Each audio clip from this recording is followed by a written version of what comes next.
மயக்கத்தில் மாறிய நவக்கிரகங்கள்.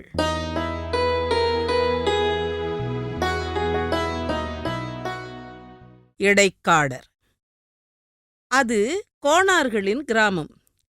மலையடிவாரத்தில் உள்ள அழகிய ஊர். அங்குள்ள மக்களுக்கு ஆடு மாடு மேய்ப்பதும் பால் கறந்து விற்பதும் தான் தொழில்.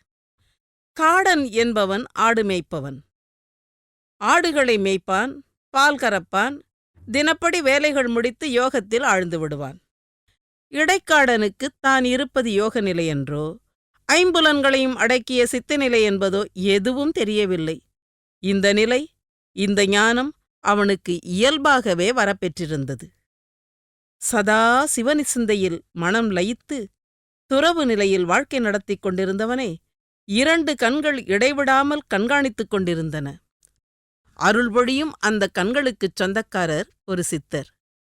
வான்வழியே உலவும் நவநாத சித்தர்களில் ஒருவர். அவர் இடைக்காடரைக் கண்டு ஆச்சரியத்தில் இருந்தார். படிப்போ எழுத்தறிவோ எதுவும் இல்லாத ஆடு மேய்க்கும் சாதாரண பாமர மனிதன்.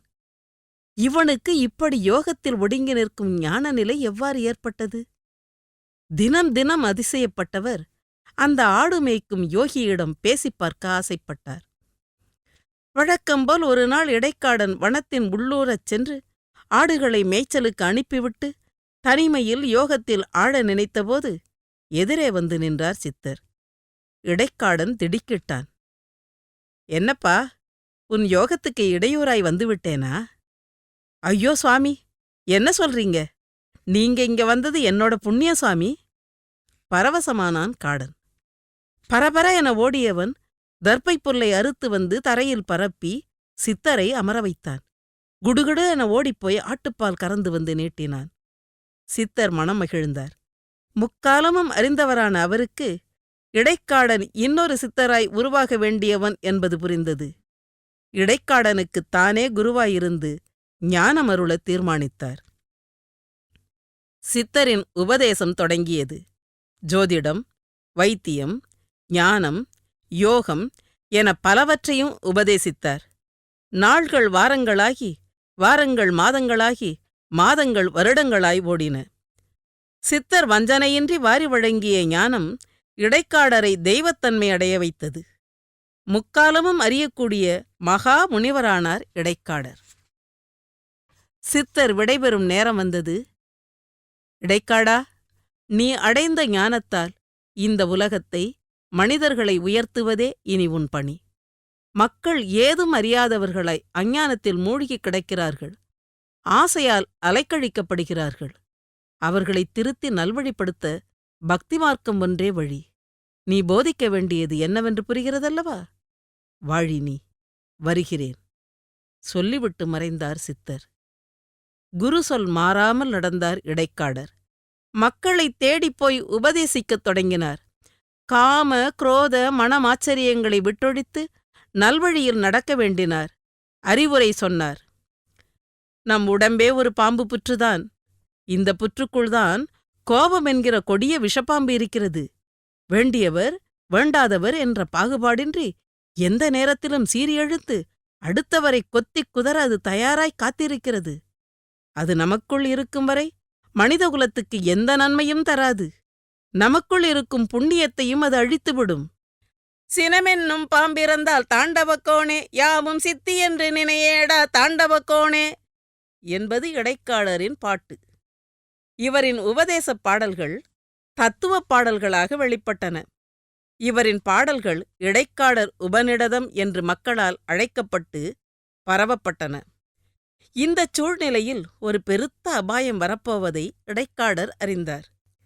மனிதர்கள் குணம் கெட்டு கிடப்பதால் கிரகங்களும் பக்கரித்து இன்னும் சிறிது காலத்தில் 12 வருடங்கள் பெரும் பஞ்சம் பூமியில் வரப்போவதை தன் ஜோதிட ஞானத்தால் உணர்ந்து கொண்டார். 12 ஆண்டுகளுக்கு மழை பெய்யப் போவதில்லை. பூமி வறண்டு வெடித்து பசியும் பஞ்சமும் பட்டினியுமாக தேசம் அவதிப்படப் போவதை எண்ணி இடைக்காடரின் மனது வருந்தியது. ஆனால் ஏதும் செய்வதற்கு இல்லை. விதியை மாற்ற முடியுமா என்ன? வருவதை எதிர்கொள்ளத் தயாரானார் இடைக்காடர்.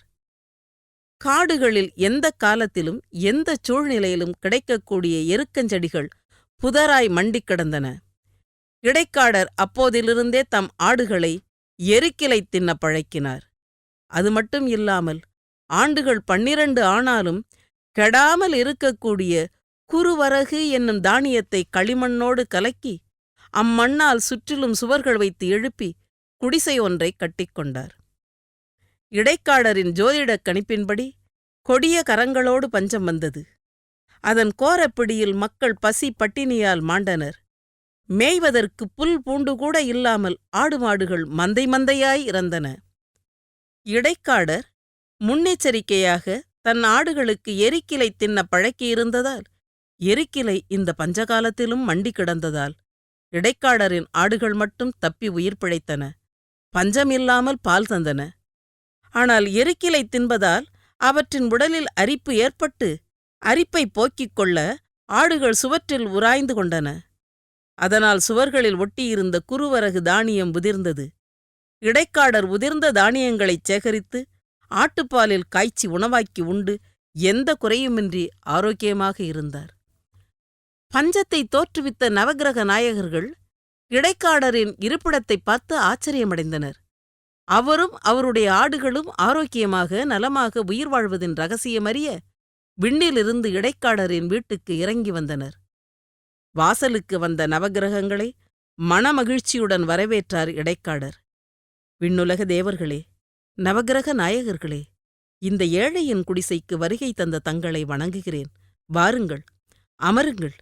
இந்த மேய்ப்பன் வீட்டில் தங்களை உபசரிக்க ஆட்டுப்பாலும் குருதானியம் தவிர வேறு இல்லை.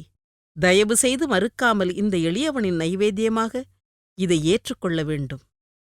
இடைக்காடர் ஆட்டுப்பாலில் தானியத்தை காய்ச்சி பருகத் தந்தார். அந்த மகா சித்தனின் உபசரிப்பை மறுக்க மனமின்றி வாங்கி பருகினார்கள் நாயகர்கள். எரிக்கிலையின் சத்து நிறைந்த ஆட்டுப்பால் என்பதால் அவர்களுக்கு மயக்கம் வந்து சரிந்தார்கள். இடைக்காடர் இதை எதிர்பார்த்துதான் இருந்தார். பஞ்சத்தில் மக்கள் படும் துன்பம் சகிக்க முடியாததாக இருந்தது. இதனால் மிகவும் மனம் நொந்திருந்த இடைக்காடர் இப்போது நவக்கிரகங்கள் மயங்கி கிடந்த நிலையை மக்களுக்கு நன்மை செய்யும் விதமாக மாற்ற முடிவெடுத்தார்.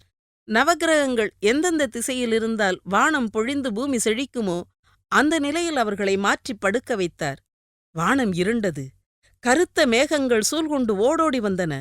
குளிர்ந்தன. அமுதமாய் மழை பெய்தன. வறண்டு கிடந்த பூமி தாகம் தீர்த்தது.